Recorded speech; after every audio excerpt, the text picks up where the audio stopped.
Olá, sejam todos bem-vindos a mais uma videoaula no nosso grupo de estudos da formação psicanalítica e nessa formação escolhemos estudar as obras de Sigmund Freud. Essa é a segunda e última parte do último vídeo do módulo 4, Interpretação dos Sonhos, que nós estamos aqui finalizando, né? Parabéns a você que está assistindo essa videoaula, que chegou até aqui. O crédito é todo seu. Como eu já disse em outras aulas e também escrevendo no grupo, no mês de março completamos um ano estudando as obras de Sigmund Freud. E hoje, exclusivamente hoje, esse mês completa 3 meses que estamos estudando o módulo 4, Interpretação dos Sonhos. Começamos em outubro do ano passado e de forma incansável, também prazerosa, estávamos aqui semanalmente, toda quinta-feira, né? E mesmo que às vezes eu não pudesse vir por questões eh, de imprevistos, né? Mas a aula era gravada e era recolocada no grupo. Temos ao todo, né, 77 videoaulas aí gravadas, né, desse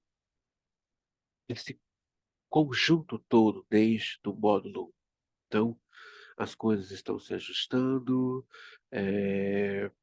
Eu tenho uma proposta de ainda esse ano para os alunos que moram no estado do Rio de Janeiro dar curso presencial, mas não mais no campo da teoria, mas algo prático ligado ao próprio percurso analítico. Já estou vendo essas possibilidades e também ver, né, a possibilidade também de eh, elaborar alguma coisa para os alunos que estudam fora do estado do Rio de Janeiro e até mesmo do Brasil. Sim, temos alunos que não é do Brasil, mora no exterior, mas que participa do grupo, que assiste às aulas. Então, parabéns a você, mais uma vez. Obrigado pela confiabilidade de me colocar nesse lugar de transmissão do saber psicanalítico. Eu sou muito grato a você e também é um prazer enorme fazer essa transmissão do saber psicanalítico para todos vocês. E, sem mais delongas, nós estamos aí, né? Essa é a segunda parte desse capítulo, que é sobre os meios de representação dos sonhos. Se encontra na página 338. E hoje, nessa segunda parte, nós vamos da página 350 em diante, né? Para finalizar.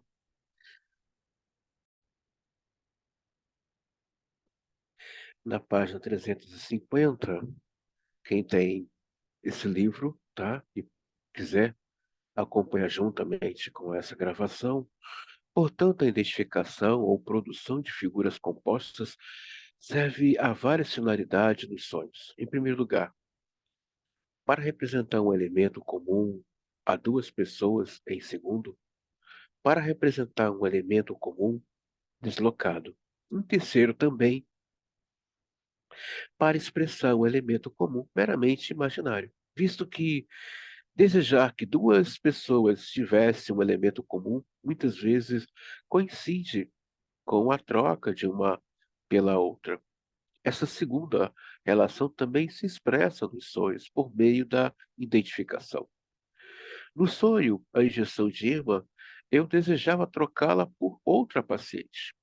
Ou seja, desejava que a outra mulher pudesse ser minha paciente, tal como Irma.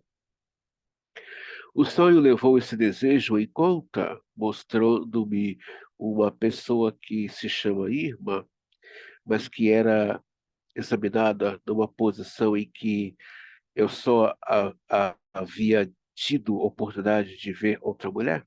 No entanto, com o meu tio, uma troca dessa natureza tornou-se o ponto central.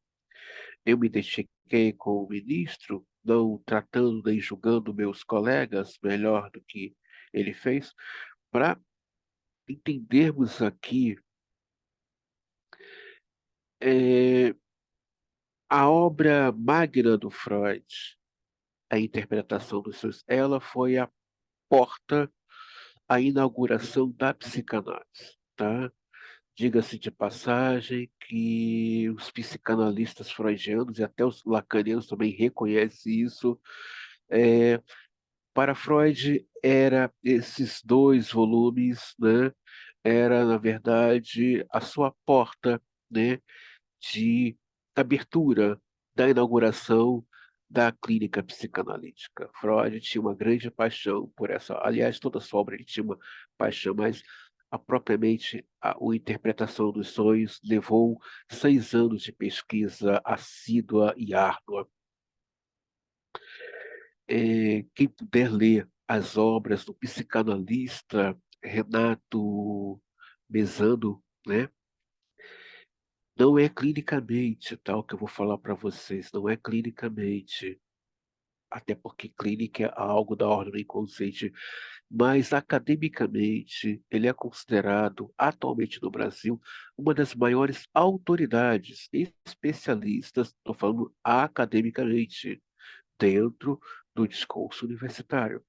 Renato Mesano é considerado hoje pela comunidade psicanalítica brasileira num todo, seja eles freudianos, lacanianos ou kleinianos, é uma das pessoas mais renomadas, especializadas, aprofundadas nos estudos da obra do Freud. Diga-se de passagem que seus escritos atuais, né? Eu tenho um deles em casa, até porque foi me indicado na pós, quando eu estava fazendo pós de Freud e Lacan no ESP. Freud e a Cultura, um tijolo dessa grossura que eu tive que comprar para ler. O Mesano sempre escreve artigos, textos, livros a partir do Freud, tá? Eu estou falando a nível acadêmico, tá? A nível psicanalista, né?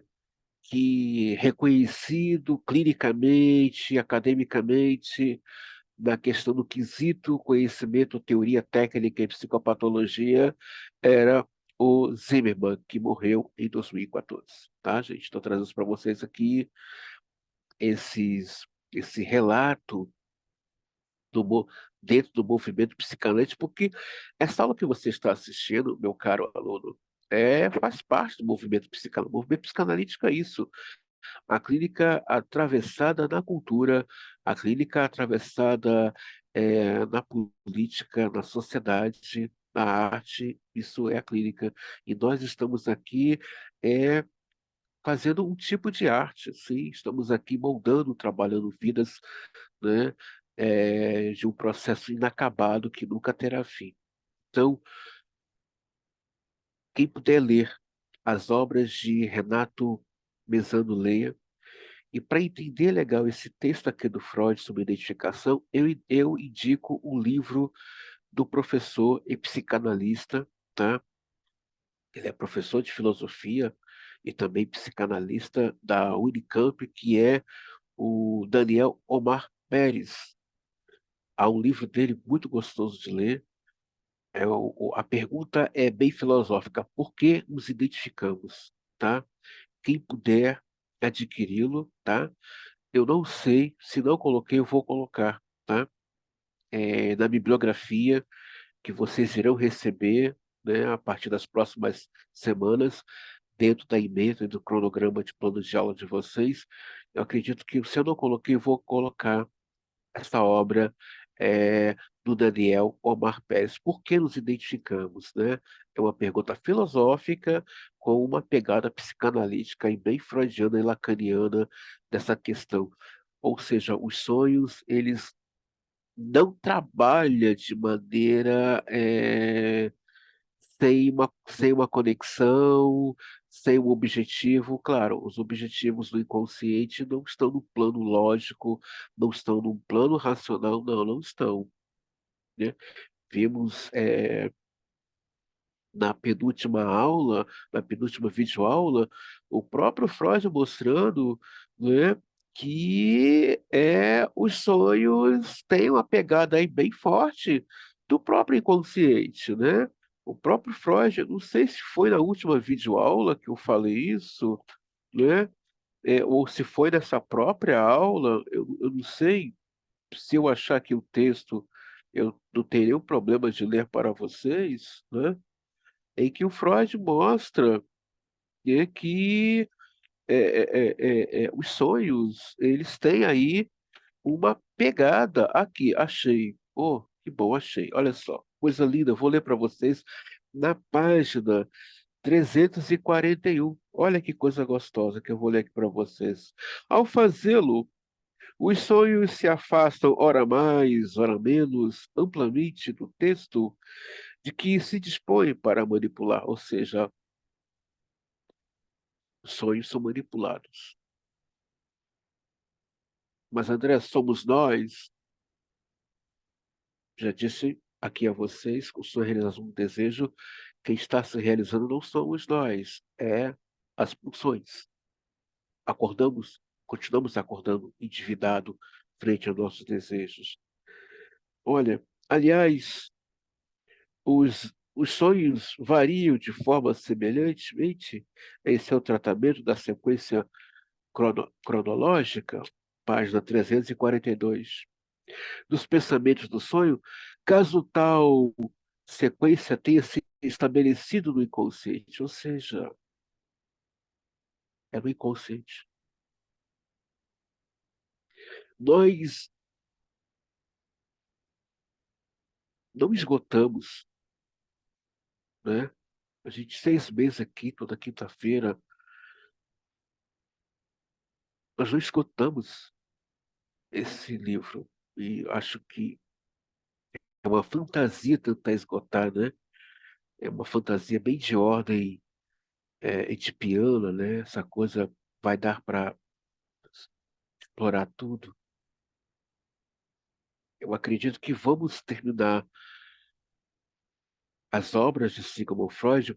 Eu confesso a vocês que para mim está sendo um desafio dar essas aulas para vocês, porque é a primeira vez na história da psicanálise que há um psicanalista que ousa dar para os seus alunos Freud de maneira como está sendo dado aqui, né? Geralmente, nas sociedades, esses estudos é feito semanalmente em classes diferentes e gera aí um torno de 4 a 5 anos de leitura. Então, mas gravando assim, de maneira assídua e árdua, pelo que eu estou vendo, a primeira está sendo meu, mas está sendo um grande desafio para mim, e um desafio muito gostoso, confesso a vocês. Bom, porque isso mexe com a minha libido e meu tesão e minha paixão que eu tenho pela psicanálise, mas é, nós estamos vendo que não dá para esgotar. Por mais que eu leia livros, esboços, artigos paralelos para trazer mais conteúdo aqui para vocês, nem esses artigos, e eu coloquei esses artigos, né, vocês vão receber na ementa de vocês, eu coloquei de 500 livros, eu procurei resumir aí 100 livros para vocês ao longo do percurso de vocês poder comprar e adquirir e ter ali um norte de leitura e pesquisa, né? É, eu procurei resumir de 500 livros que eu tenho. Não é que eu tenho 500 livros, eu tenho muito mais que 500 livros na minha biblioteca, fora os artigos e os PDFs assim, imprimido e encadernado. Eu procurei sintetizar no máximo em 100 livros para vocês assim poder ler, mas mesmo assim não vai esgotar. Mesmo assim, porque estamos lidando com textos de ordem consciente e produzido em cima de sintomas. Continuando, né? É minha experiência, e uma experiência para a qual não encontrei nenhuma exceção, que todo sonho versa sobre o próprio sonhador. Os sonhos são inteiramente egoístas. Sempre que meu próprio ego não aparece no conteúdo do sonho, mas somente alguma pessoa estranha, posso presumir com segurança que meu próprio ego está oculto por identificação. Por trás dessa outra pessoa, posso inserir meu ego no contexto. Em outras ocasiões, quando meu próprio ego de fato aparece no sonho, a situação que isso ocorre pode ensinar-me que alguma outra pessoa jaz oculta. Por identificação por trás do meu ego, nesse caso, o sonho me alertaria a transferir para mim mesmo, ou interpretá-lo, um elemento comum oculto ligado a essa outra pessoa. Há também sonhos em que meu ego aparece justamente com outras pessoas que, uma vez desfeita a identificação, revela-se mais uma vez como meu ego. Essas identificações então me possibilitariam pôr em contato com meu ego certas representações cuja aceitação fora proibida pela censura. Assim, meu ego pode ser representado no sonho várias vezes, ora diretamente, ora por meio de identificação com pessoas estranhas. Por meio de várias dessas identificações, torna-se possível condensar um volume extraordinário de material do pensamento. O fato é de que de o ego do próprio sonhador aparecer no sonho várias vezes ou de várias formas não é, no fundo, mais marcante do que o fato de o ego estar contido num pensamento consciente várias vezes ou em diferentes lugares, o contexto. Por exemplo, na frase quando eu penso em como fui uma criança sadia, então Freud está falando assim que há sonhos que você só é apenas um mero espectador oculto e você vê o outro atuando no sonho. Você está ali como um mero espectador. Você às vezes está de fora, está de longe, está do lado, está atrás. Então, aquele sonho, aquele layout ali elaborado, como foi o sonho que o Freud viu o seu tio, mas na verdade aparentava ser seu irmão, quando os dois amigos dele começam a discutir o sonho, Freud está só como espectador, vendo e ouvindo. Então, esses movimentos, né, é tudo o inconsciente ali manipulando, fazendo, escolhendo quem vai falar, quem não vai falar hoje. E só que tudo isso no estado de vigília acontece. Quantas vezes você está diante de um cenário que você está só como ouvinte ou um telespectador, está só observando? Quantas vezes você está numa situação da família em que alguém é o, é o protagonista central, né, daquele quadro e você só está apenas ouvindo e olhando? Pode ser alguém que esteja doente, que no momento é o foco de atenção de todos da família. Pode ser alguém que esteja é, causando aborrecimento. Ou pode ser você, em um dado momento, que muitas vezes está dentro de um texto, um contexto, onde a vez da palavra chegou para você. Então, acontece muito isso. Acontece.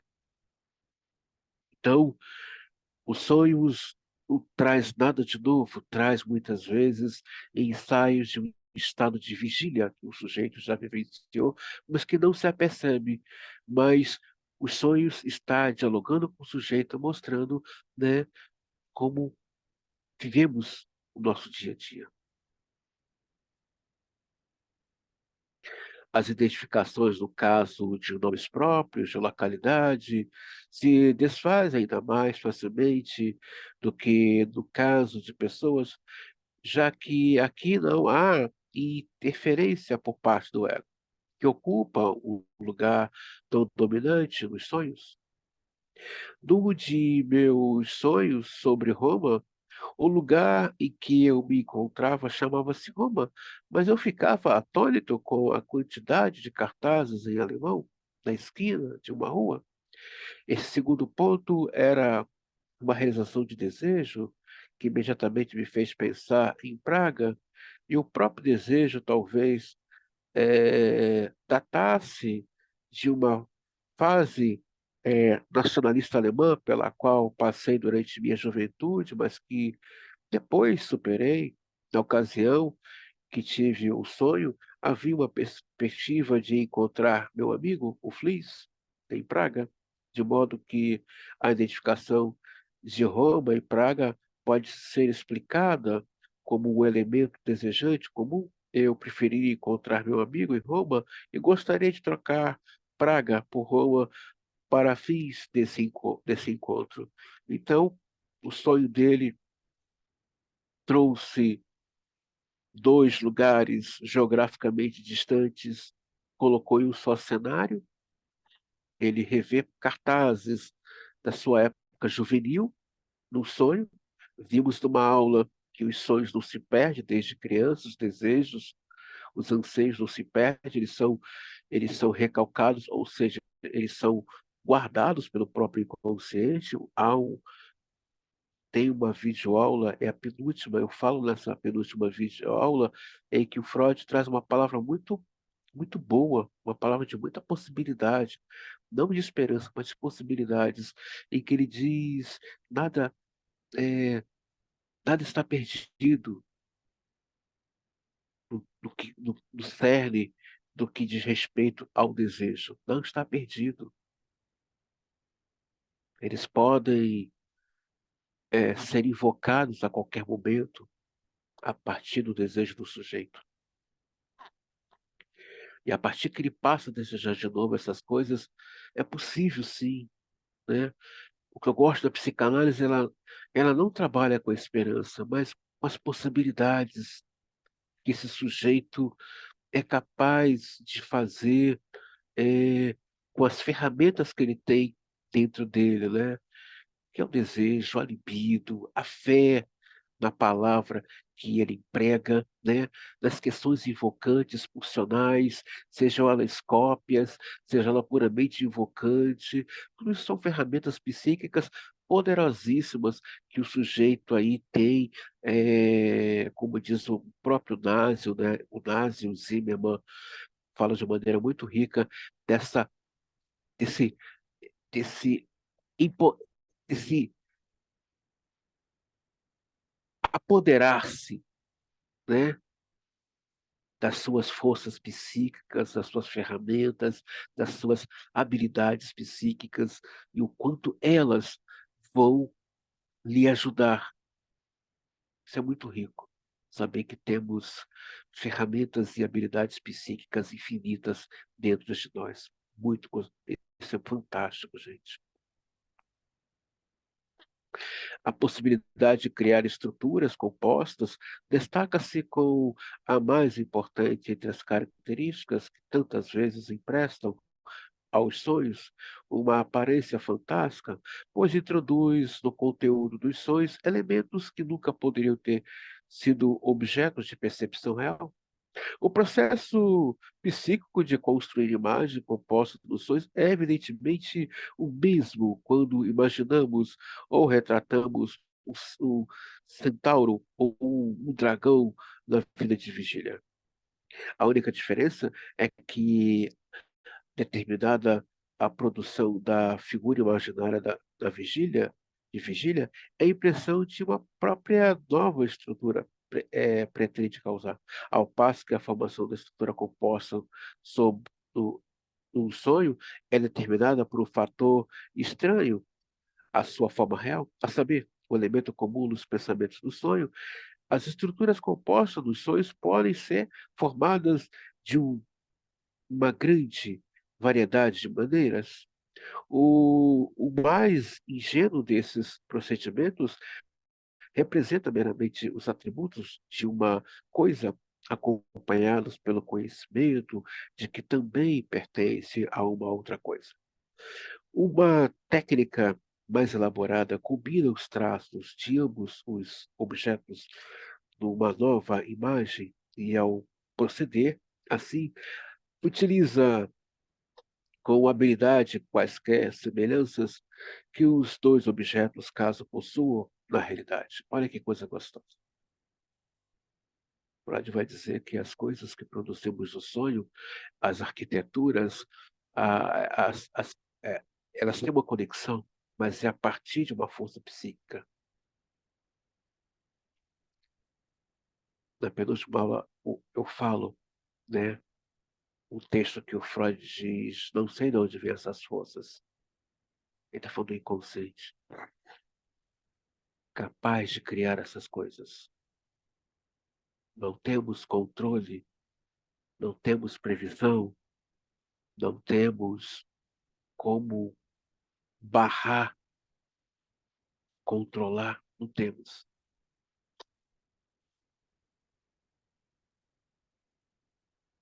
A percepção psíquica é muito poderosa. Ela capta as transmissões. Todos os dias estamos transmitindo alguma coisa.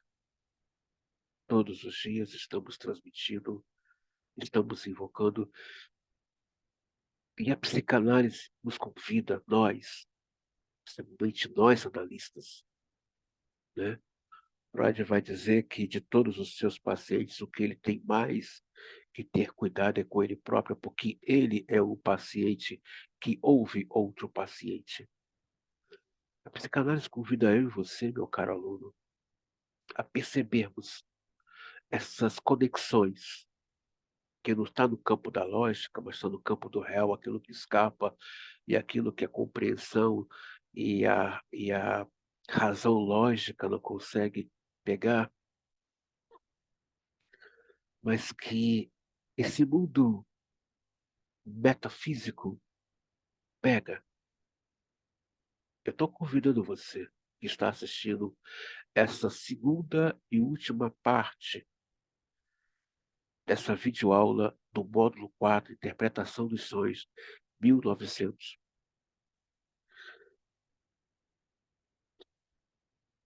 Vem para o campo do real. Vem para um campo que só você percebe. Só você consegue ver as conexões. Só você consegue ver as transmissões e as invocações. Nesse exato momento que você está assistindo essa aula, você está fazendo uma transmissão psíquica. Para quem? Para onde? Ao mesmo tempo que você faz uma transmissão psíquica, você está invocando. A questão é que elas não param, elas reaparecem nos sonhos. E você se pergunta: que raio de sonho é esse sem sentido? Oi, não trabalhamos com sentido.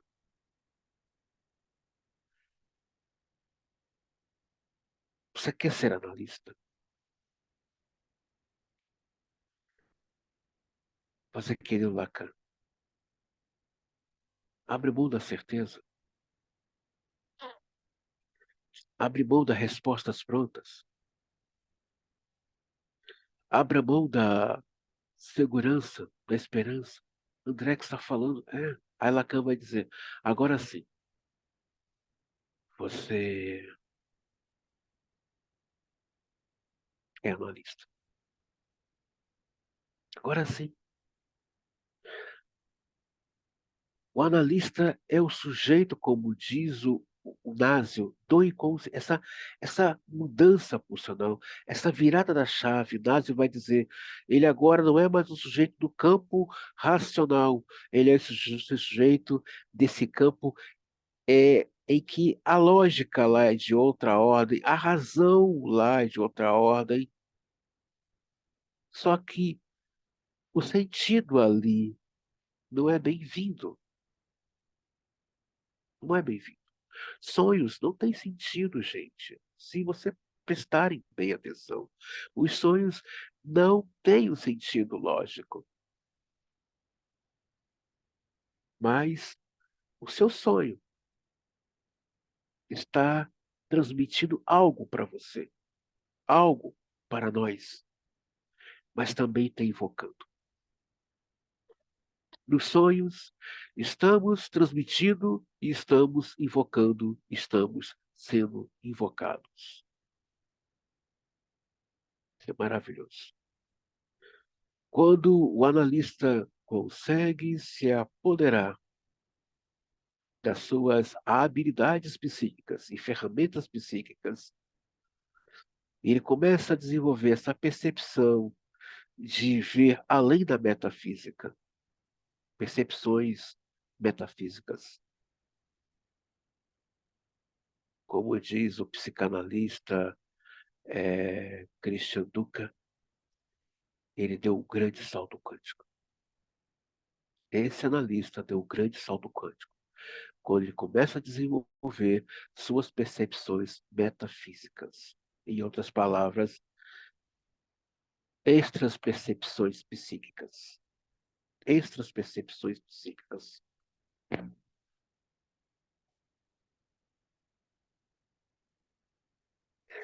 Ainda na página 352, a nova estrutura pode aparecer inteiramente absurda ou,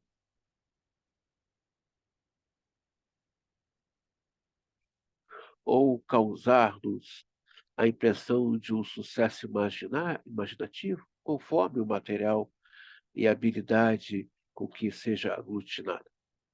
Quando os objetos a serem condensados numa só unidade são, por demais, incongruentes, o trabalho do sonho muitas vezes se contenta em criar uma estrutura composta com um núcleo relativamente distinto, acompanhando por diversos traços menos distintos. Nesse caso, é possível dizer que o processo de unificação de uma imagem única falhou. As duas representações se sobrepõem e produz algo da ordem de uma competição entre as duas imagens visuais.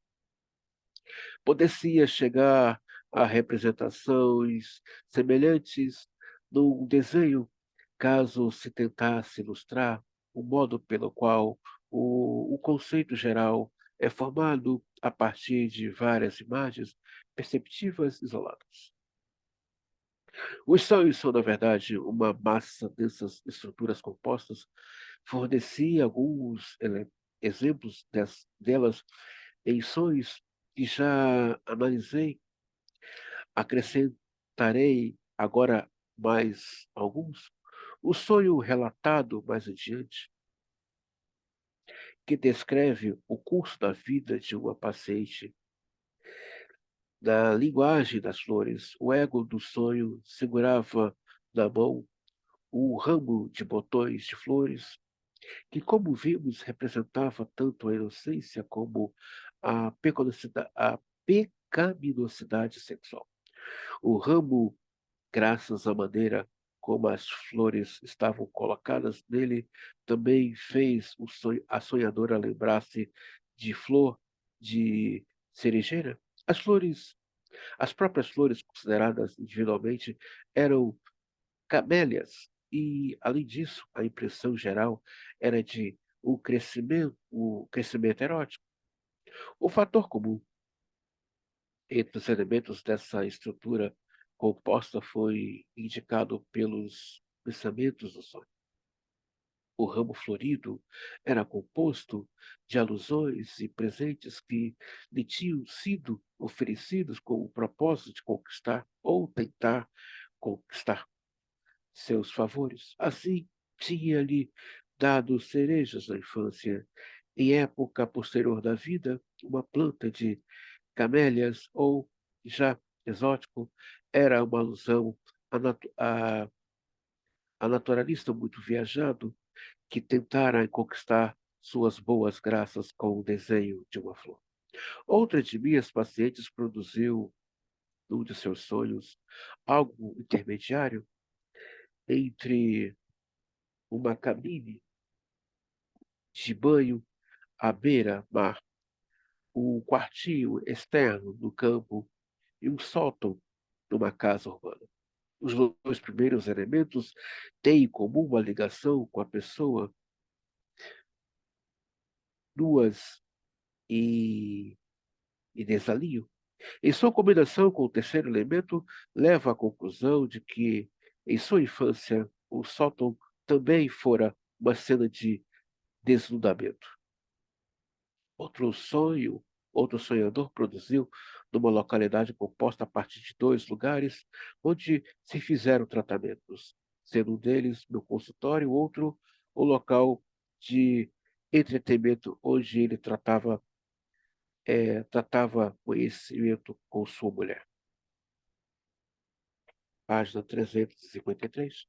Uma moça sonhou depois de seu irmão mais velho ter lhe prometido um banquete de caviar que as pernas desse mesmo irmão estavam inteiramente cobertas de grãos negros de caviar, um elemento do contágio e a lembrança de uma erupção em sua infância que lhe cobrirá inteiramente as pernas de manchas vermelhas, em vez de negras, tinham se combinado com os grãos de caviar no conceito novo, a saber, o conceito o que ela pegara de seu irmão. Esse sonho, como em outros, as partes do corpo humano foram tratadas como objetos. No sonho registrado por Ferenczi, ocorreu uma imagem composta que era formada da figura de um médico e de um cavalo, e estava também vestida de comissão de dormir. O elemento comum a esses três componentes foi alcançado na análise depois de a paciente reconhecer que o camisão de dormir era alusão a seu pai, numa cena de infância. Em todos os três casos, a questão era o objeto e sua curiosidade sexual. Quando criança, ela fora muitas vezes levada por sua mamá a, a áreas militares, onde teve amplas oportunidades de satisfazer o que na época era sua curiosidade ainda não inibida. Ora, Freud está trazendo aqui relatos de pacientes de questões que foram vivenciadas na infância junto a uma inocência e a uma perversão. Ora, um beijo no rosto já é uma perversão de uma criança, já está excitando. O pegar na mão de uma criança, seja um menino ou uma menina, já é não só um ato de afeto ou de proteção, mas também de perversão. O sexo começa com o toque. Um beijo no rosto é sexual. Por mais que aquela criança esteja ali envolta de uma inocência, a perda da inocência começa quando ela sente excitação. O que trouxe de prazer para ela aquele toque? O que trouxe de prazer para ela aquele beijo? O que trouxe de prazer para ela ver o pai ou a mãe com roupas de dormir. Isso tudo pode não ter nenhum sentido, mas para o inconsciente tem ali muito significado que vai reaparecer muitas vezes no sonho da vida adulta do sujeito, mas isso já aconteceu há 40 anos, há 50 anos atrás, e agora estou sonhando com isso. Está falando da sexualidade do sujeito já adulta? O que você gostaria de ver de seus pais que, quando criança, não conseguiu ver? Ou que gostaria de saber do sexo da mãe, do sexo do pai?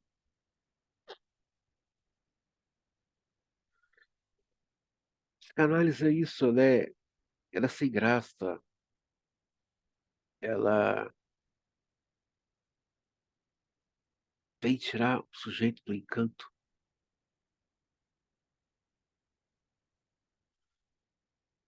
A presença do analista é uma presença de mal-estar, é uma presença de agitação desse inconsciente. É também uma transmissão de uma peste, ou seja, ficar perto de um analista, conviver com o analista, esse sujeito pode sofrer contaminações a partir do inconsciente desse psicanalista. Afirmei, página 353, anteriormente, que os sonhos não têm meios de expressar a relação de uma contradição, o contrário ou não. Passarei agora a fazer uma primeira negação desta assertiva. Uma classe de casos que podem ser reunidos sob o título de contrários, e como já vimos, simplesmente representada por identificação. Ou seja, caso em que a ideia de uma troca ou substituição pode ser posta em ligação com o contraste. Apresentei aqui vários exemplos disso. Outra classe de contrários dos pensamentos do sonho, que se enquadram numa categoria que pode ser eh, descrita como pelo contrário, ou justamente inverso, penetra nos sonhos da seguinte maneira notável, que quase merece ser descrita como um xixi, ou justamente o inverso, não é representado em si mesmo do conteúdo do sonho, mas revela sua presença no material pelo fato de uma parte do conteúdo onírico que já foi construída e, por acaso, por algum outro motivo, lhe é desaceite ser. Digamos que com uma reconciliação virada num outro sentido. O processo é mais fácil de ilustrar do, do que descrever. Veja bem, cara, sonho doido. Não, não é doido. Ele está dizendo aqui, houve uma identificação, estado de vigília. Essa identificação nem sempre é positiva, gente. Essa identificação que eu estou falando aqui, eu estou narrando aqui, e nós vamos entender algumas coisas em Freud, não é. Essa identificação nem sempre é algo positivo, pode ser algo negativo, em que o sujeito se identificou. Nem sempre a identificação é algo prazeroso. É algo também que ele causa mal-estar. É algo também, numa relação sadomasoquista, ali tem que ter identificação. Uma relação dentro de uma moral masoquista, tem que ter ali identificação.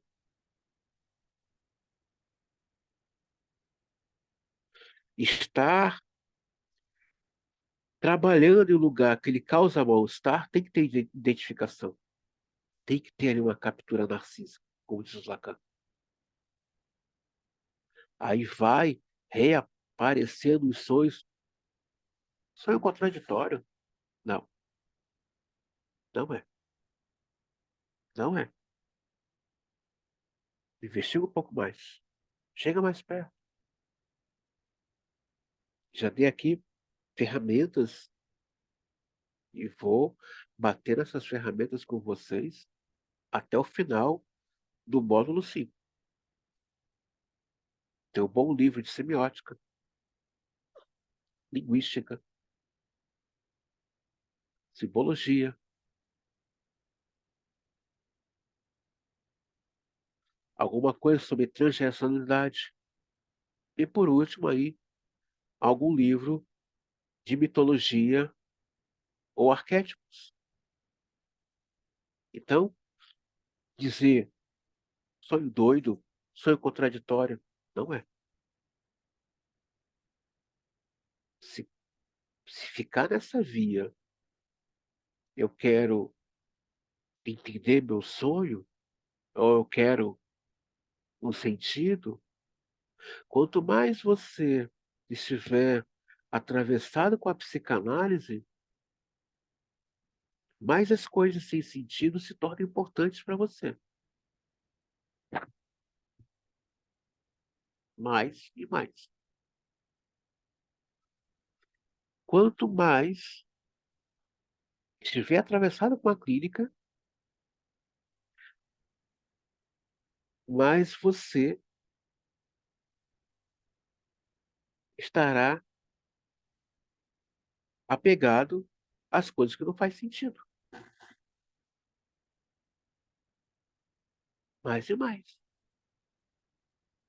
Então não diga, eu tive um sonho que não faz sentido.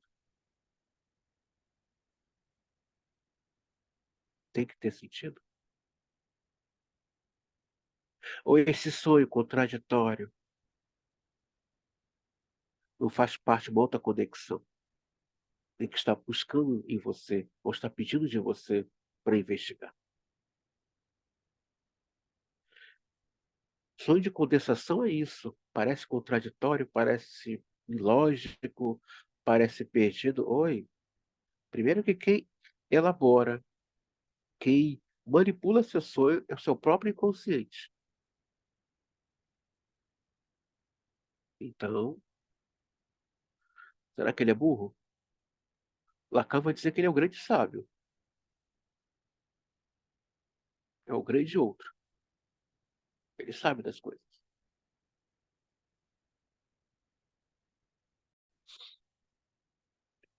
Ainda na página 353, no interessante sonho do em cima e embaixo, a representação da subida no sonho foi o inverso do que era seu protótipo nos pensamentos do sonho, ou seja, na cena introdutória de Safo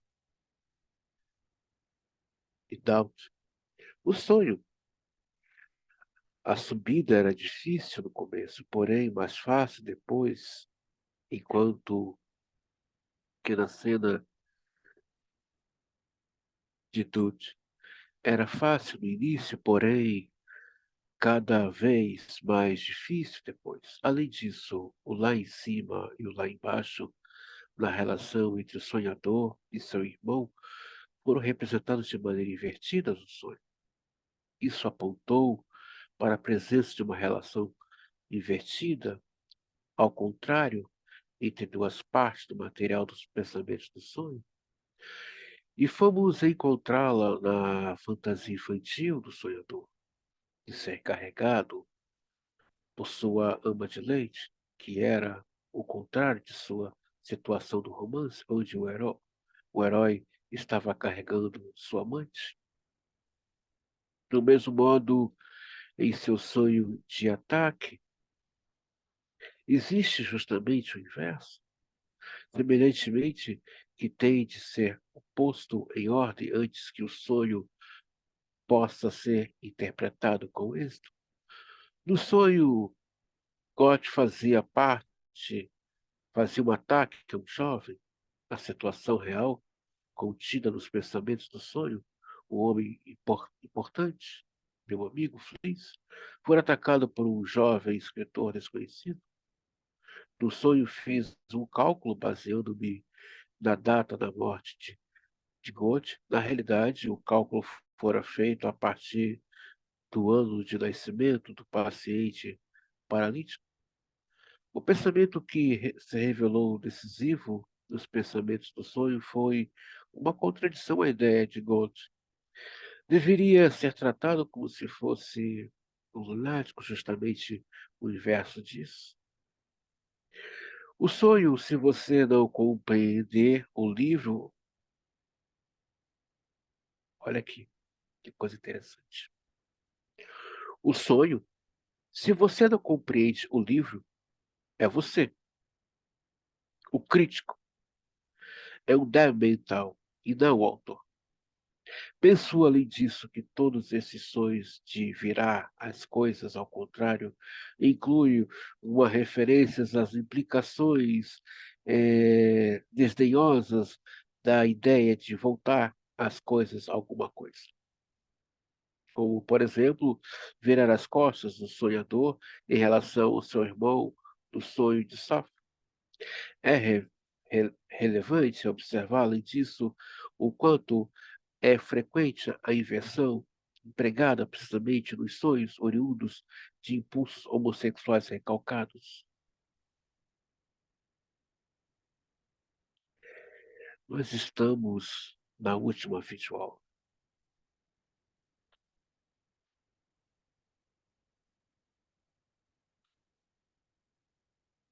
Nós estamos vendo aqui Freud, a gente vem desde as primeiras videoaulas num construto Freud mostrando o sonho atemporal, o sonho a premonição. Nem sempre o sonho de premonição é o que você realmente está desejando. E agora nós estamos chegando aqui ao cerne, né? Sonho é um quebra-cabeça. Ele convida o sonhador a investigar o seu próprio sonho. Mas não tem sentido esse sonho. Ele está invertido. É o que os Freud está dizendo. Esse sonho aqui está invertido. É como você vê um filme que, pô, não entendi nada desse filme. Aí quando sai a próxima sequência, agora entendi aquele filme. Você entendeu a cabeça do escritor, de quem havia escrito aquele filme. O diretor é apenas que vai dirigir, mas aquele filme só acontece a partir de um texto de alguém que escreveu aquele script.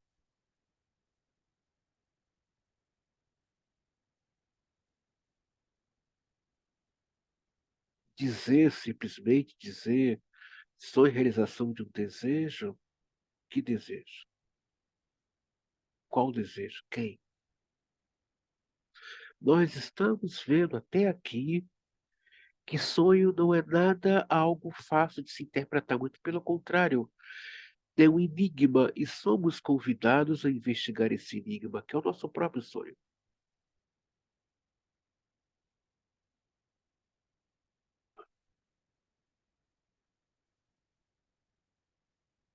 E tem que ter uma percepção muito boa para saber que esse sonho está invertido. Ele está falando de outra coisa, não é isso. Não está aqui, está em outro lugar a resposta. Isso aqui é uma condensação. Tem algo aqui oculto. Precisa ser investigado. É isso que o Freud está narrando aqui. Esse sonho tem que ser investigado. Por isso que é gostoso quando a gente estuda simbologia. Tem tanta coisa ancestral ali. Quando estudamos mitologia, arquétipos, semiótica, ela trabalha com o que está oculto. Eu fui fazer uma pós em semiótica para entender um pouco, ou para tentar chegar próximo à compreensão dos escritos lacanianos, que é puramente linguística.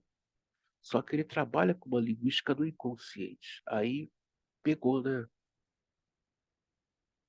Pegou.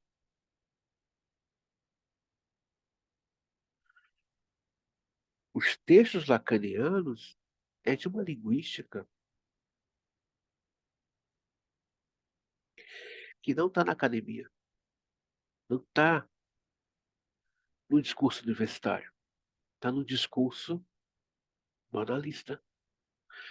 Toda a obra do Lacan está dentro do discurso do analista.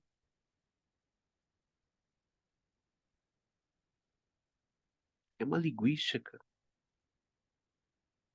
que é do próprio inconsciente.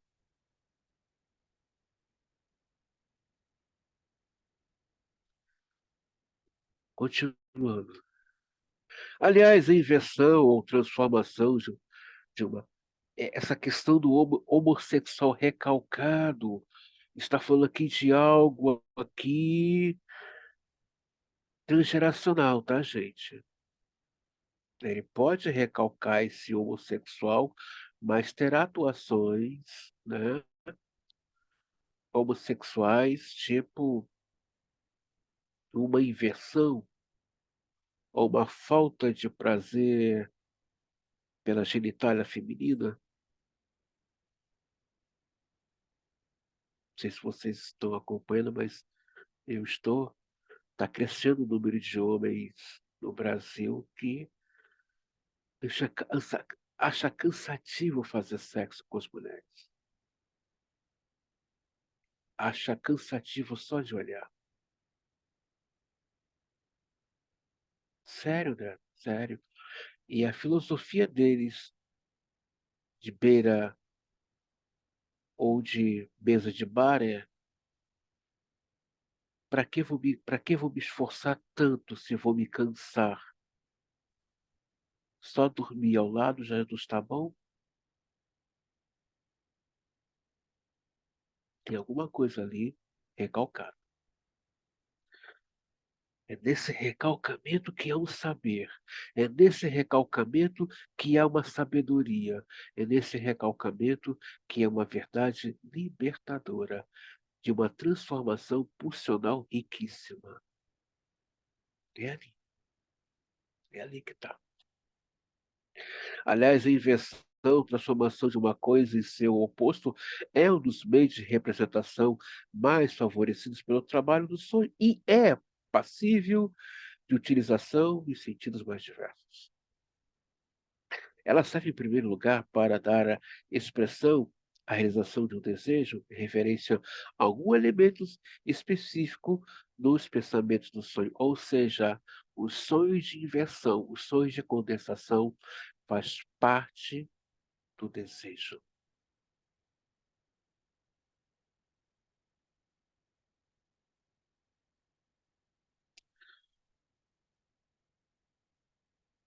O nome já diz, é um sonho de representação,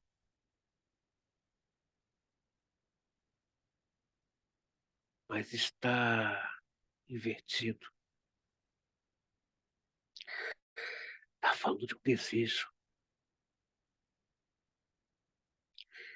que está em outra cena, está em outro lugar.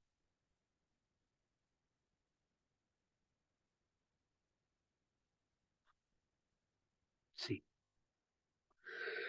Pode-se recalcar um desejo, mas se esse analista está realmente atravessado com a clínica, se esse analista está causado pela clínica, esse desejo pode estar recalcado no mais profundo do ser desse humano, dentro de uma percepção metafísica, metapsicológica.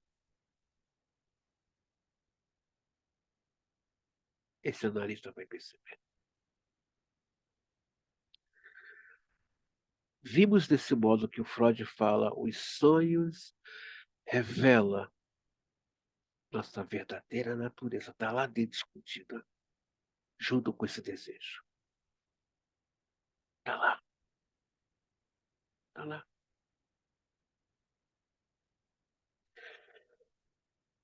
Esta é muitas vezes a melhor maneira de expressar a reação do ego a um fragmento desagradável da memória. Além disso, a inversão de uma utilidade muito especial com auxílio à censura, pois produz uma massa de distorção do material a ser representado. Isto tem um efeito positivamente paralisante para começar sobre qualquer tentativa de compreender o sonho. Por essa razão, quando o sonho se recusa obstinadamente a revelar seu sentido, sempre vale a pena ver o efeito de inverter, em particular, alguns elementos de seu conteúdo manifesto, depois que toda a situação, com frequência, torna-se logo evidente. Independentemente da inversão do assunto, a inversão cronológica não deve ser negligenciada. Uma técnica bastante comum da distorção do sonho consiste em representar o resultado de um acontecimento ou a conclusão de uma cadeia de ideias no início de um sonho, e em colocar em seu final as premissas em que se basearam a conclusão ou as causas que levaram ao acontecimento. Quem quer que deixe de ter em mente esse método técnico adotado pela distorção onírica ficará inteiramente perdido quando se deparar com a tarefa de interpretar um sonho.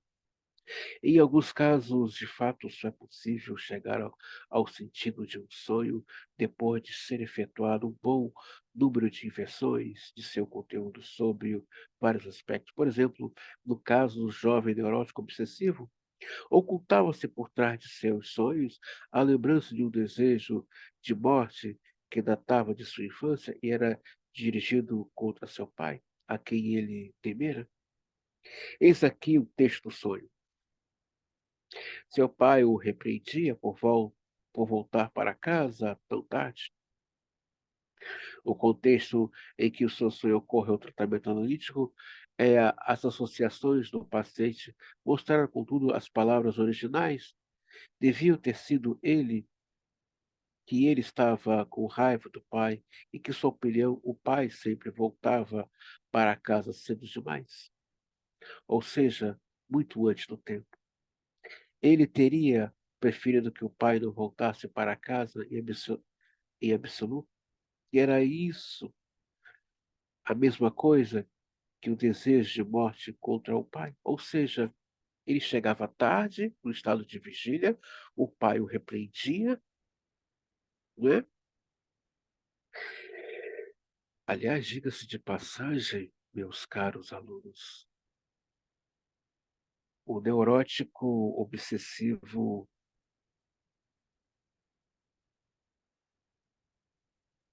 ele é perigoso em mascarar seu verdadeiro sentimento, ainda mais se for de ódio. Sim. Ele vai substituir aquele sentimento de ódio, de ira, por uma bondade excessiva,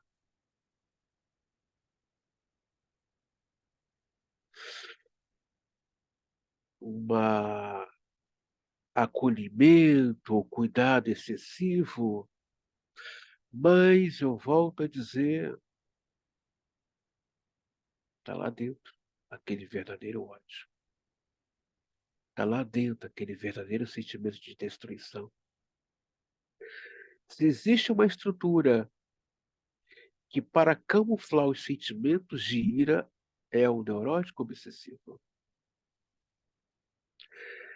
ele ficara chateado no estado de vigília que o pai o repreendera que ele chegava à tarde, e ele sonhava, né? E no sonho inverteu-se. Ele ficara chateado que o pai chegava cedo em casa. Estava falando dele. dele.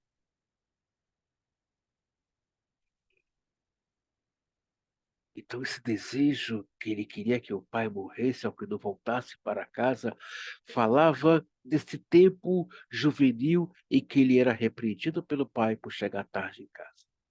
Então, no sonho, aparece o pai chegando mais cedo em casa, e no sonho ele ficava chateado.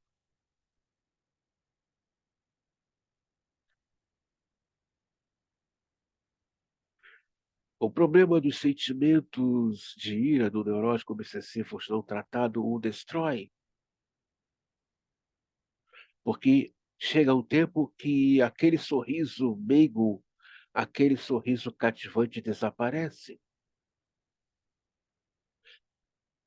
Aquele sentimento de semblante de paz ou de um comportamento diplomático se desfaz, porque aquele sentimento de ira e de destruição começa a tomar conta dele de dentro para fora.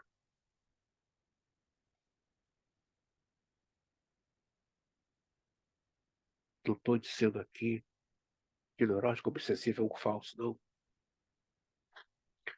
Eu estou dizendo que essa estrutura tem esse tipo de movimento psíquico de recalcar sua mágoa, de recalcar sua ira.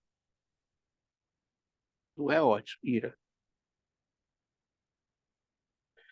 Tem neuróticos que têm ódio, mas tem neuróticos obsessivos que têm ira.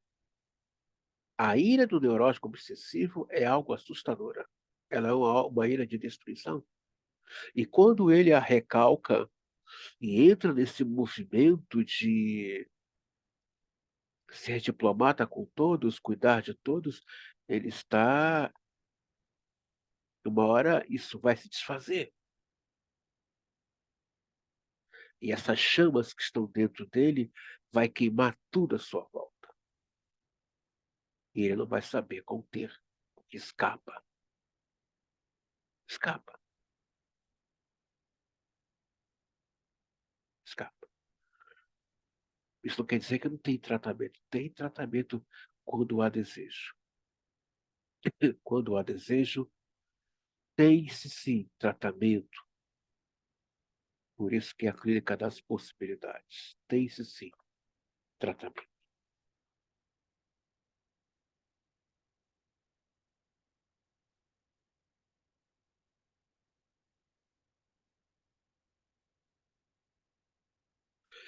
Se desejarmos levar mais avante nosso estudo das relações entre a cultura do sonho e os pensamentos do sonho, o melhor plano será tomar os próprios sonhos como nosso ponto de partida e considerar que certas características formais do método de representação dos sonhos significam relação aos pensamentos subjacentes a elas.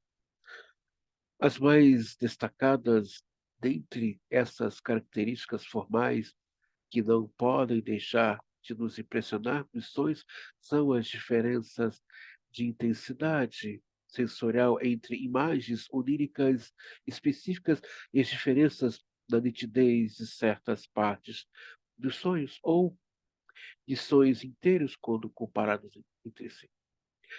As diferenças de intensidade entre imagens oníricas específicas abrange toda a gama que se estende desde uma nitidez de definição que nos sentimos inclinados, sem dúvida, e justificadamente, a considerar como maior do que da realidade, e o irritante caráter vago que declaramos ser característico dos sonhos, porque não é inteiramente comparável a nenhum grau de indistinção que jamais percebemos nos objetos reais. Além disso, em geral, descrevemos uma impressão que tenhamos de um objeto indistintivo no sonho como fugaz, enquanto sentimos que as imagens oníricas que são mais nítidas foram percebidas por uma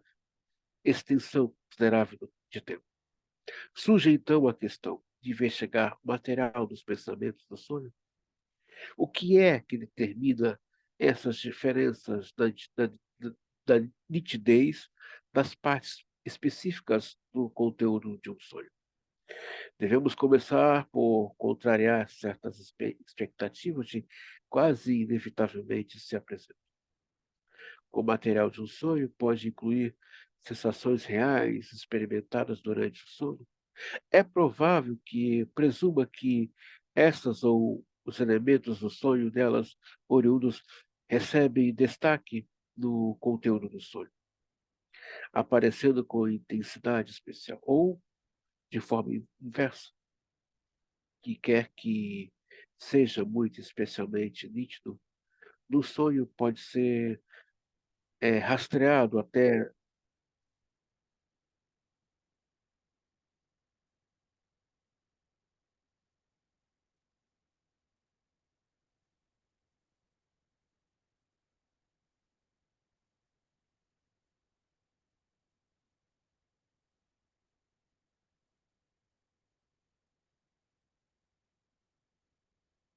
Em minha experiência, porém, isso nunca foi confirmado. Não se constata que os elementos de um sonho derivados de impressões reais no decorrer do sonho.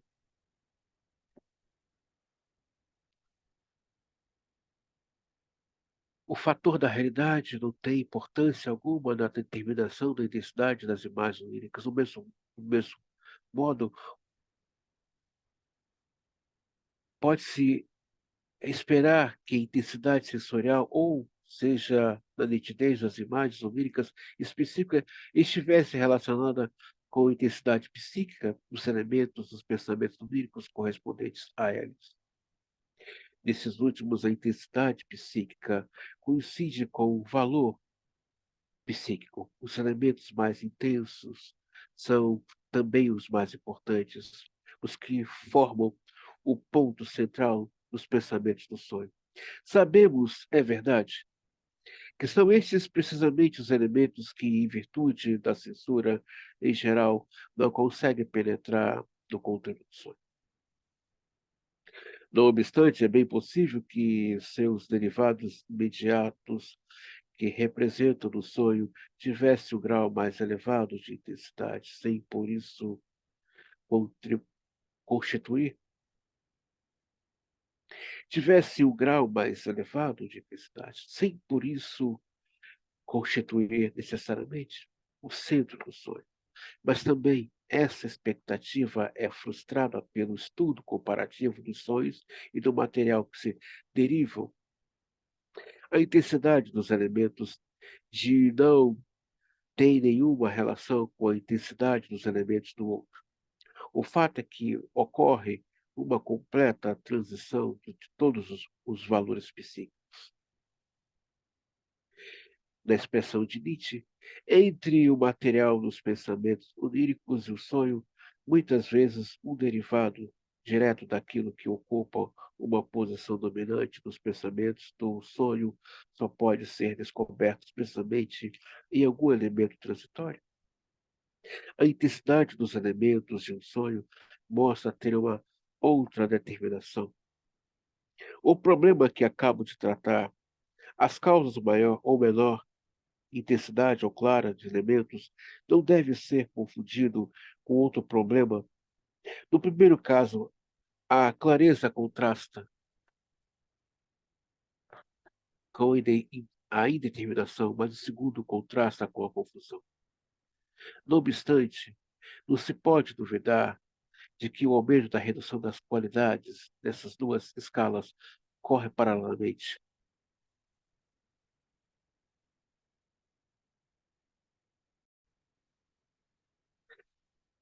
A forma de um sonho, ou a forma como é sonhado, é empregada com surpreendente frequência para representar seu tema oculto. Estou percebendo. Há vários tipos de sonho. Sonhos típicos, sonho de representação, deslocamento,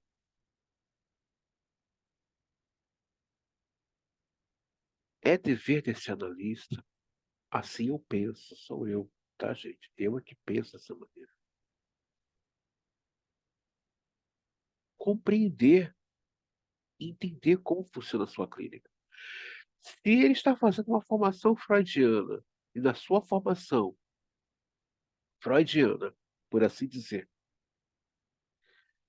tem sonhos,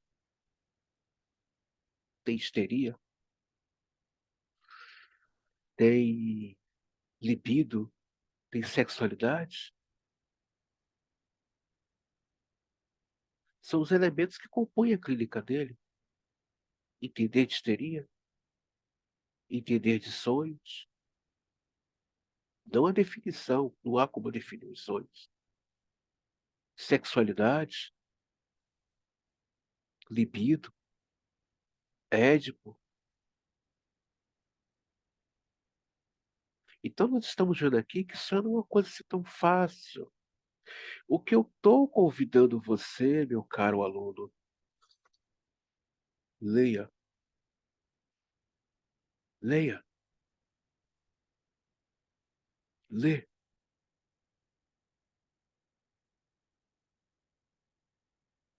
Quanto de tesão você tem na sua clínica?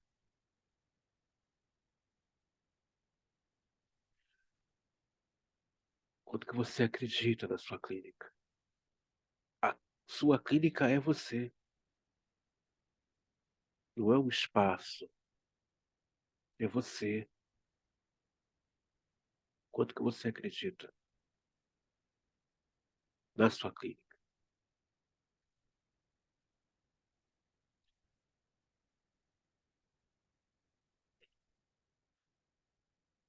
Na página 260, análise. Senhorita K era filha de seu antigo chefe, e como ele próprio admitiu, uma irmã substituta para ele.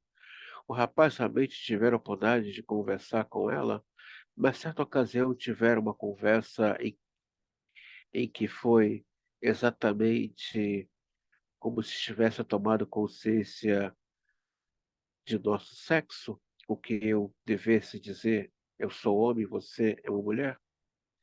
Apenas uma vez ele estivera no restaurante em questão com a irmã de seu cunhado, uma moça que nada significa para ele. Outra vez fora com um grupo de 3 senhoras até a entrada do mesmo restaurante. Essas damas eram sua irmã, sua cunhada e a irmã do cunhado, que acabamos de mencionar. Todas elas lhe eram altamente indiferentes, mas todas três se enquadrava na categoria de irmãs. Raras vezes ele visitara o bordel apenas 2 vezes ou 3 vezes na vida. A interpretação baseou-se no pedaço obscuro e na interrupção do sonho e propôs uma visão de que sua curiosidade infantil ele havia ocasionalmente inspecionado, mesmo que só raras vezes, os órgãos genitais de uma irmã alguns anos mais nova que ele. Alguns dias depois, ele teve uma lembrança consciente do mal feito, do que, so, do que o sonho aludia. O conteúdo de todos os sonhos ocorreram na mesma noite faz parte do mesmo todo. O fato de estarem divididos em várias sessões, bem como o agrupamento de números dessas sessões, tudo isso tem sentido e poder ser encarado como uma informação, provavelmente, dos pensamentos latentes do sonho.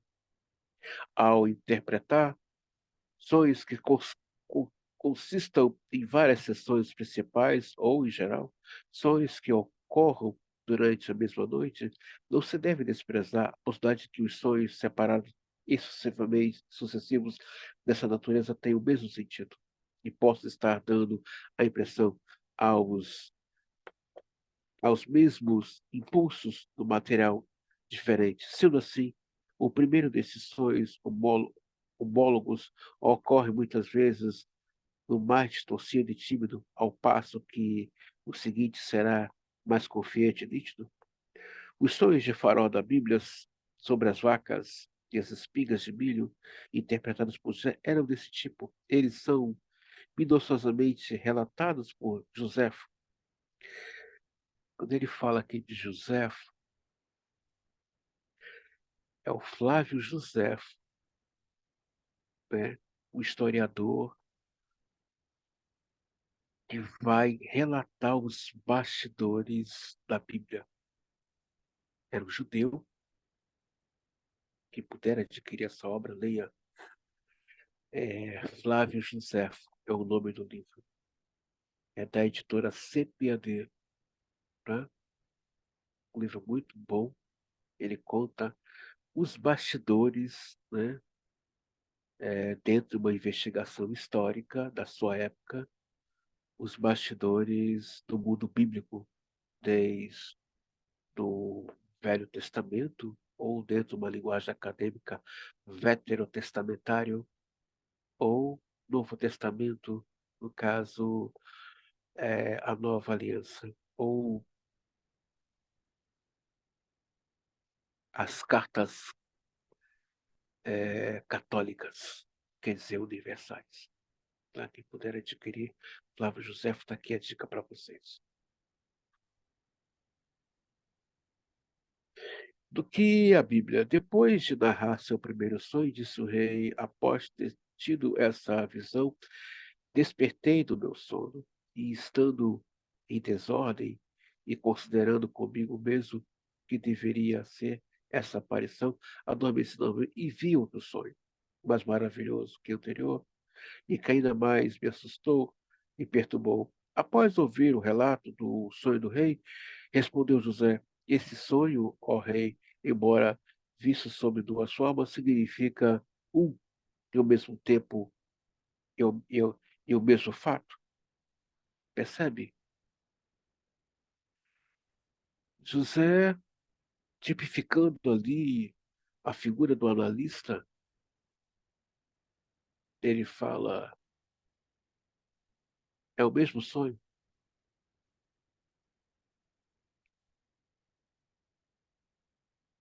As vacas gordas e as espigas de milho, as vacas magras e o milho sem os seus grãos. José disse: é a mesma coisa? Aponta para o mesmo fato?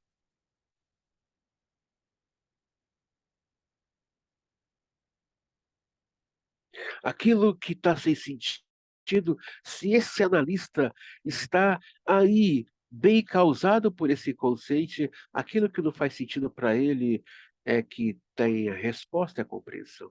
O analista não está em busca de sentido. Não está nem na clínica, nem fora dela. Aí na página 361, né? Olha que coisa legal. Em sua contribuição à psicologia do boato, Jung descreve como o sonho erótico disfarçado de uma escolar foi compreendido por suas colegas sem qualquer interpretação e como foi adicionalmente elaborado e modificado. Observa ele em relação a uma dessas histórias oníricas, a ideia final numa longa série de imagens oníricas contém precisamente aquilo que a primeira imagem da série tenta retratar. A censura mantém o complexo à distância o maior tempo possível, mediante uma sucessão de novos encobridores simbólicos, deslocamentos, disfarces inocentes. Para maravilha de vocês, eu coloquei muita bibliografia relacionada aos trabalhos de Jung em relação aos sonhos, tá? Vocês vão ter ali uma rica bibliografias junguianas sobre sonhos, tá, gente? Vocês vão amar. Artigos também de ordem junguiana, para vocês poderem ler sobre sonhos. É muito gostoso, muitos filmes bons para vocês assistirem, mas o nosso filme é escolhido para discutir ainda esse ano, que será agora no mês de junho, acredito eu, que é Alice através do espelho.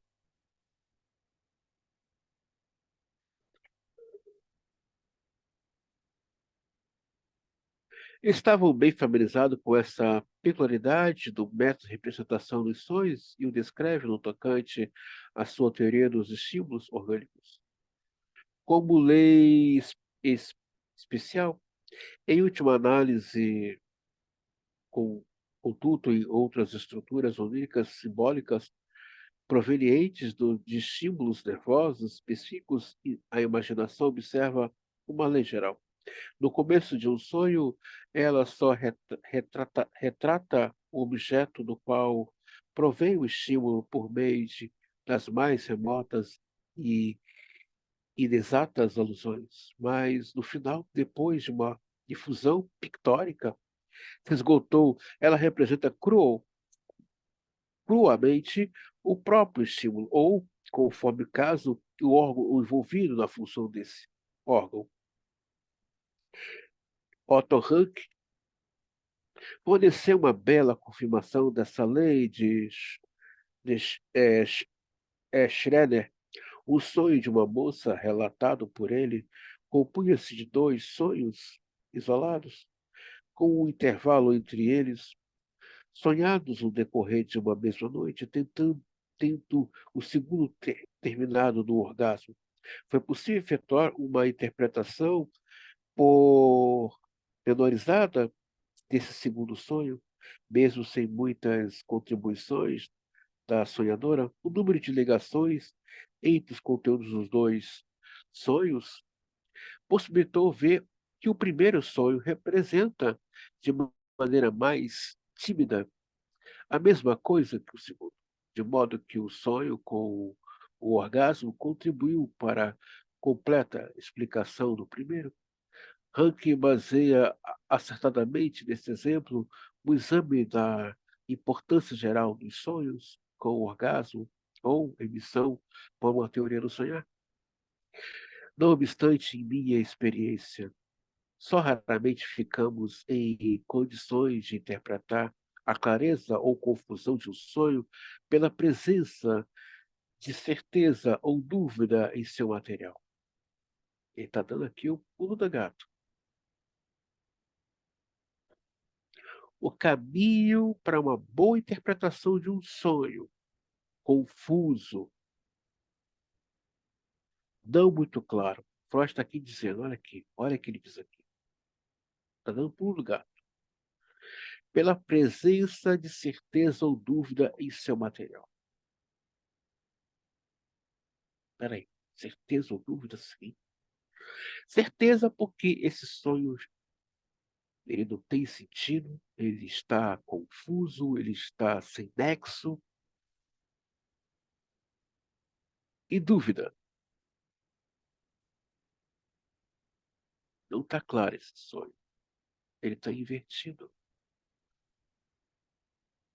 Essa dúvida ele leva o psicanalista a fazer a seguinte pergunta: o que esse sonho está ocultando? O que ele está ocultando?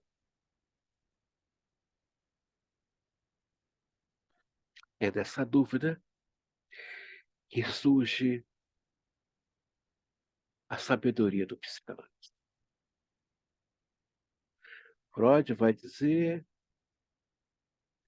que um dos passos para a sabedoria é a dúvida. Já Aristóteles vai dizer que um dos passos para a sabedoria é a dúvida, a curiosidade e o espanto. Então, quando o analista tem dúvida sobre um sonho, é porque há ali um saber que vai se manifestar frente àquele sonho confuso, invertido, mas que está ocultando o seu real tema. Isso é fantástico. Isso que nós estamos vendo aqui nessa última aula é fantástico. É nessa dúvida, frente a esse sonho, que há ali um saber que vai se manifestar, e que esse sonho de representação que está invertido, ou que está sem nexo, está ocultando uma mensagem central, uma mensagem real, mas que precisa de uma escuta e de um olhar que traga dúvidas, e que nessas dúvidas, isso que está oculto, isso que está recalcado, há ali o saber que vai se manifestar desse sonhador ou do seu próprio sonho.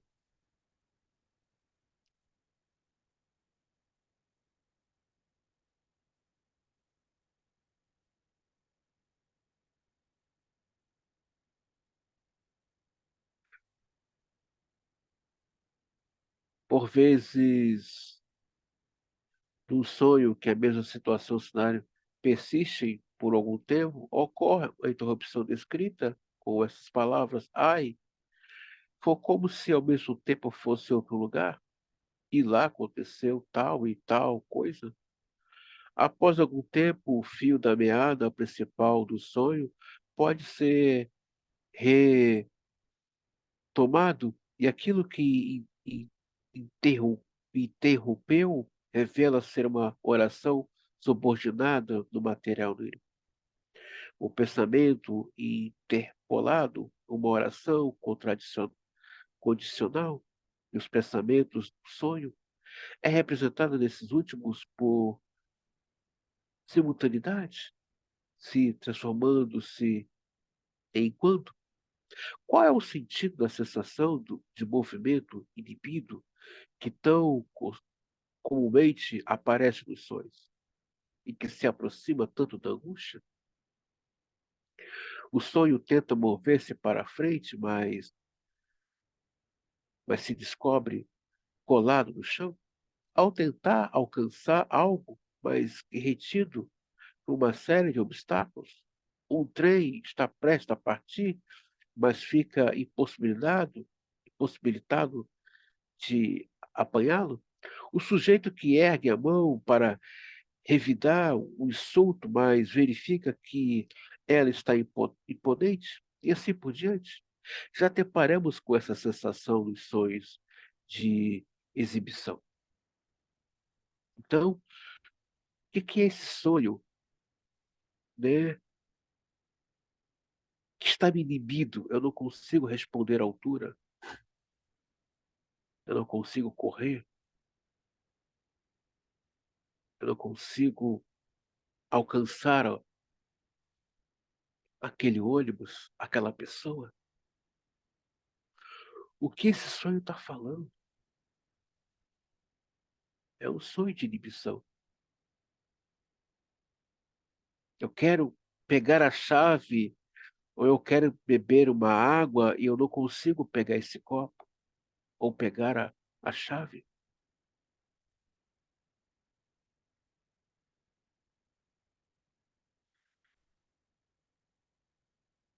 O meu desejo aqui é fazer a transmissão. Eu quero que a análise aconteça.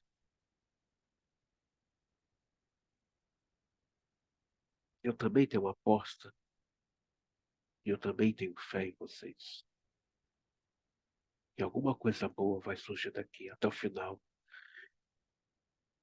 dessa formação.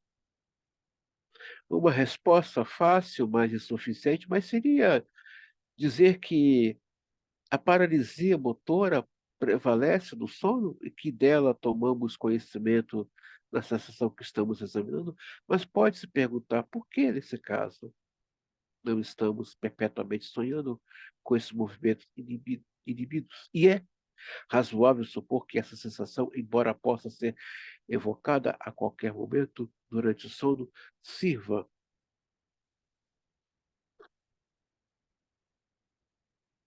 para facilitar algum tipo específico de representação, sendo despertada apenas quando o material dos pensamentos do sonho precisa ser representado dessa maneira. Esse não pode fazer nada nem sempre aparece nos sonhos como uma sensação, mas é às vezes simplesmente parte do conteúdo do sonho.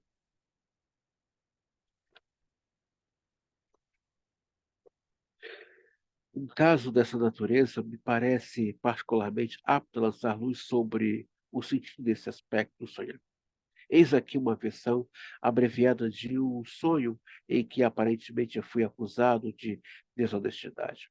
O local era uma mescla de um sanatório particular de, de várias outras instituições. Um criado apareceu para me convocar para um exame. Eu sabia no sonho que algo estava desaparecido e que o exame se devia a uma suspeita de que eu apropriaria apropriara do artigo desaparecido. Ciente de minha inocência e do fato de que eu ocupava o posto de consultor no estabelecimento, acompanhei o criado tranquilamente. À porta, fomos recebidos por outro criado e disse, apontando para mim, por que você o trouxe? Ele é uma pessoa respeitável. Entrei então desacompanhado, no grande saguão, onde havia máquinas que me lembraram o inferno com seus instrumentos de tortura diabólicos. Estendido no aparelho, vi muitos dos meus colegas que tinham todos os motivos para reparar em mim, mas ele não prestou muita atenção.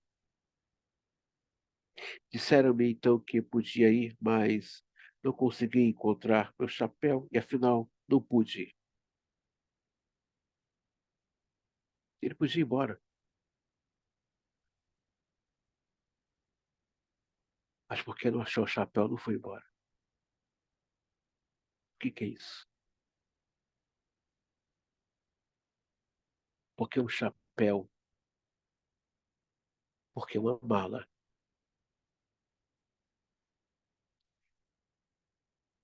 impede da pessoa concluir o seu destino no sonho. Tem algo ali falando, tem algo ali oculto. A realização do desejo do sonho estava, evidentemente, em eu ser reconhecido como homem honesto e informado de que poderia ir embora. Devia haver, portanto, toda a sorte de material nos pensamentos do sonho, contendo uma contradição disso, o fato de eu poder ir embora era um sinal de minha absolvição. Por conseguinte, se acontecer algo no final do sonho que me impediu de ir, parece plausível supor que o material suprimido que continha contradição se estivesse fazendo sentir naquele ponto. O fato de eu não conseguir encontrar meu chapéu significava, portanto, afinal de contas, o sonho não é um homem, o Senhor não é um homem honesto. Assim, não pode fazer alguma coisa nesse sonho. Foi uma forma de expressar uma contradição, um não. De modo que minha declaração anterior é que os sonhos podem expressar o não requer correção. Em outros sonhos, nos quais não execução de um movimento ocorre com uma sensação de não simplesmente uma situação, uma sensação de inibição, é um movimento de uma expressão mais enérgica, a mesma contradição, expressa uma volição de que, composta por uma contra-volição, assim a sensação de inibição de um movimento representa o conflito da vontade. Veremos mais adiante de que a paralisia motora que acompanha o sono é precisamente um dos determinantes fundamentais do processo psíquico enquanto se sonha. Ora, o impulso transmitido pelas vias motoras nada mais é do que uma volição e o fato de termos tanta certeza de que sentiremos esse impulso inibido durante o sono é o que torna todo o processo tão admirável, adequado para representar um ato de volição e o não que ele se opõe. É também fácil perceber, com base em minha explicação da angústia, porque a sensação de uma inibição da vontade se aproxima de tão perto da angústia e é tão frequentemente ligada a ela nos sonhos. A angústia é um impulso libidinal que tem origem no inconsciente. Guarda isso aqui. Guarda isso aqui. Página 364. A angústia é um impulso libidinal. Página 364 da gente. Que tem origem no inconsciente e é inibido pelo pré-consciente. Vou ler de novo. A angústia é um impulso libidinal que tem origem no inconsciente e é inibido pelo pré-consciente. Quando, portanto, a sensação de inibição está ligada à angústia do sonho, deve-se tratar-se de um ato de volição que um dia foi capaz de gerar libido, em outras palavras, deve tratar-se de um impulso sexual. Você não consegue dar nomes à angústia. Você não consegue.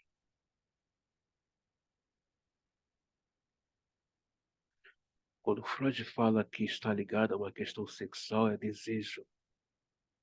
Você que está assistindo essa aula ou tendo prazer nela, ou tendo prazer da minha própria pessoa, isso é sexual. É sexual. Você que se programa para um final de semana de passeio, ou está em família, ou fazer alguma coisa que venha lhe proporcionar alegrias, isso é sexual. É lá do seu inconsciente. Examinarei em outro ponto o sentido, a importância psíquica do julgamento que muitas vezes surge nos sonhos.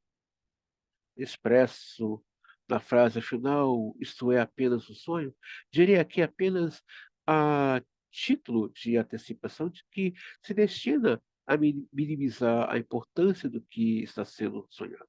O interessante problema com o relato de que se pretende dizer quando parte do conteúdo do sonho é descrito no próprio sonho como sonhado, o enigma do sonho dentro do sonho foi estudado no sentido semelhante por Steckel, que analisou alguns exemplos convincentes. A intenção é, mais uma vez, minimizar a importância de que o sonho, no sonhar, retira-se sua realidade. O que é sonhado no sonho?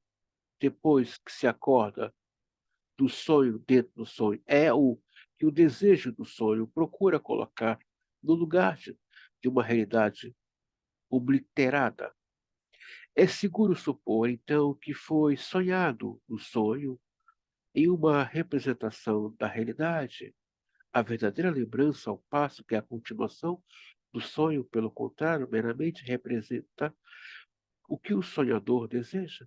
Incluir algo no sonho dentro de um sonho equivale assim a desejar que a coisa descrita como sonho nunca estivesse acontecendo, em outras palavras, quando o evento específico é inserido no sonho, como sonho pelo próprio sonho, pelo próprio sonho do sonho, isso implica mais firme confirmação da realidade do evento. Uma afirmação mais forte. O trabalho do sonho se serve do sonhar como forma de repúdio, confirmado assim a descoberta de que os sonhos são realizações de desejos.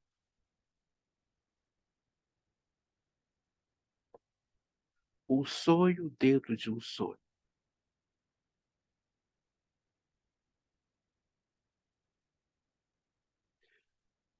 Desejos dentro de desejos.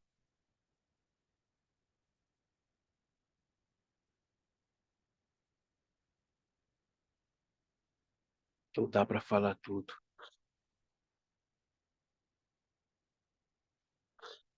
Não dá para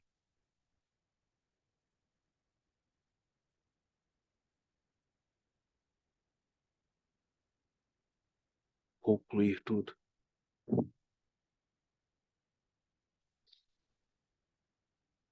Mas dá para fazer alguma coisa dentro do possível.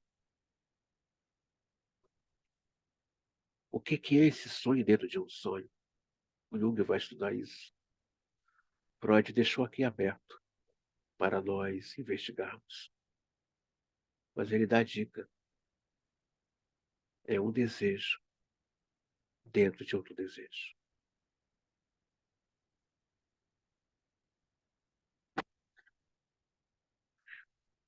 Eu finalizo essa aula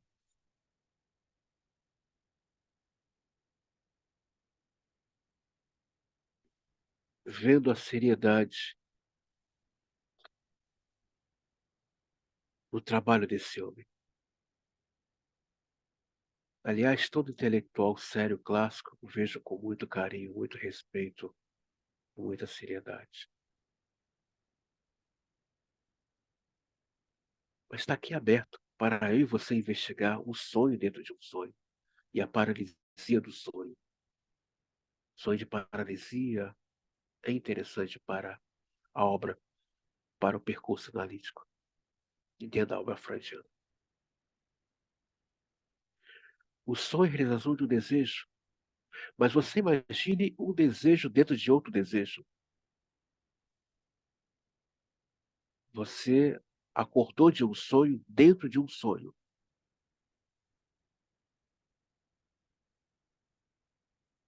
Você estava em outro mundo, dentro de um mundo. É fantástico. Quando eu leio essas coisas, eu vejo que eu não sei nada. 20 anos desse percurso, 20 anos estudando esse sujeito, e eu não sei nada dele. E não sei nada dessa obra.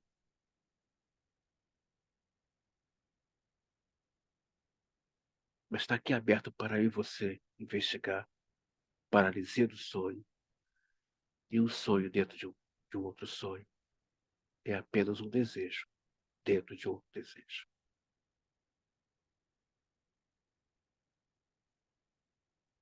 É fantástico. É profundo. É sem fim. É inesgotável. A fonte é para todos. Finalizo esse módulo 4 com muita alegria, muita felicidade.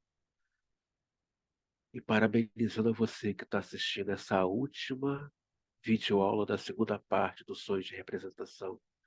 Parabéns a você, meu querido aluno. Eu espero que esses 6 meses estudando esse módulo possa ter contribuído para a sua formação clínica no quesito a clínica dos sonhos. Espero que tenha contribuído. E mais uma vez, obrigado a você por me conceder, me colocar nesse lugar de transmissão do saber psicanalítico. Eu termino essa videoaula com muita alegria. Mas eu espero, de verdade, que alguma coisa tenha escapado daqui para você do quesito sonho. Seu sonho, seu desejo, dentro de um outro desejo. Parabéns, muito obrigado. E nos vemos na próxima semana já no módulo 5, Interpretação dos Sonhos e sobre os sonhos, 1900 e 1901. Até a próxima videoaula. Muito obrigado e parabéns a todos vocês.